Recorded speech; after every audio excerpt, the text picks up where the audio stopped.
Once again, Engineer Tamer Rashid Al-Qasimi is the Planning Director of the Emirates Identity Authority, and he was kind enough to join us here in the studio today to answer some of the questions which our listeners have been SMSing in.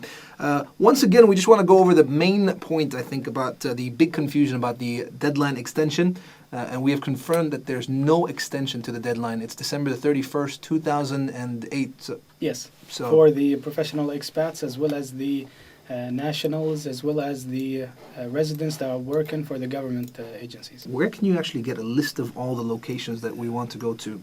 You can visit our website, www.emiratesID.ae, and you will be able to find the Google Maps to most of our registration centers. What will happen if you don't register the card by the deadline? Missing the deadline, it means two things. One, it means that we are not responsible if any government agencies or private sector require the ID card to provide you with services. We're also not responsible that we are not going to give you a priority over the category that is registering at that time. Okay. So priority will be given to the new category we call upon. Your waiting time will be longer. So we cannot really guarantee and we cannot bear responsibility. What happens if I cannot make the appointments once I have registered? Nothing. You can just come in on a walk-in basis. Basically, first come, first serve. Okay. Our capacity in these centers are divided into two, 50% on appointments, and sometimes the number increase because the appointments are also set up for family members. And the other 50% or so is for walk-in.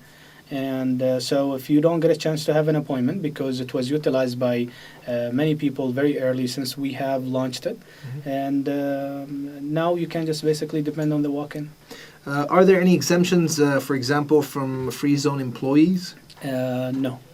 As long as you have a valid residency and you are part of the categories we call upon, then you are required to register. And if you don't know whether or not you belong to this category, the answer is just come and register.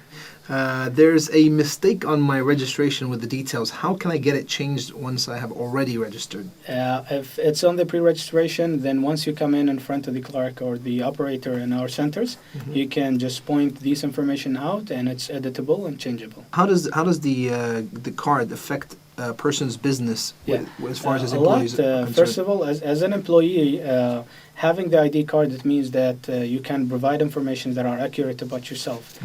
Second, you can also utilize the ID card from a technical point of view in order to give access to your internal systems. That is an asset to you as an entity.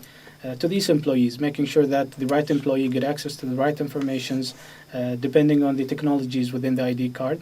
They can approach us. The technical team and Emirates ID can support them. Okay, excellent. Engineer Tamer, thank you very much for taking the time out to have a chat with us. Hopefully, maybe we can have you back after the deadline to see if we help some people to get the identity card. Thank you once again. Thank you. We're back on the drive, of course. Your chance to win those tickets. Alicia Keys live in concert December the 1st with George Michael. I'll let you know how you can win those tickets. Next up, we'll play you some Akon and Right Now on Radio 1.